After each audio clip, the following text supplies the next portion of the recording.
ব্রাজিলের মাটির গভীরে মিলেছে বিশ্বের দ্বিতীয় বৃহত্তম খনিজ সম্পদ বা বিয়ার আর্থ, যা বিশ্ব অর্থনীতিতে এক বড় প্রভাব ফেলতে চলেছে। তো বন্ধুরা, আমরা জানি যে ডোনাল্ড ট্রাম্প কিছুদিন আগেই ভারতের ওপর বিভিন্ন নিষেধাজ্ঞা জারি করেছে ক্রুড অয়েল কেনার জন্য।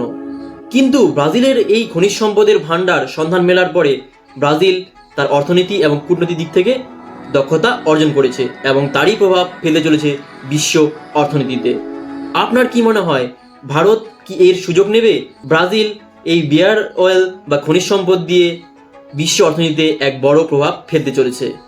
ইউএসজিএস এর তথ্য অনুসারে ব্রাজিলে প্রায় 21 মিলিয়ন মেট্রিক টন বিয়ার অয়েল মজুত রয়েছে, যা নিয়ে ব্রাজিল দ্বিতীয় স্থান অধিকার করে রেখেছে। তো বন্ধুরা, এই বিয়ার অয়েল কি কাজে লাগে? এই বিয়ার অয়েল বিভিন্ন ইলেকট্রনিক যন্ত্রপাতি তৈরি করতে কাজে লাগে, যা বিশ্ব অর্থনীতিতে এক বড় প্রভাব ফেলে যে কোনো দেশের পক্ষেই।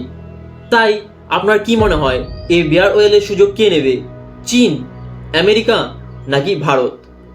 আমরা অপেক্ষায় থাকব ব্রাজিল কার পক্ষে যেতে চলেছে। তো বন্ধুরা, আপনার কি মনে হয়, ভারত কি এর সদ্ব্যবহার বা সুযোগ নেবে? মতামত আপনারা কমেন্ট বক্সে জানাবেন এবং এমনই তথ্য পাওয়ার জন্য আমাদের ল্যাম্বোস চ্যানেলটিকে সাবস্ক্রাইব করে রাখবেন। দেখা হবে পরবর্তীকালে বিভিন্ন নতুন তথ্য নিয়ে।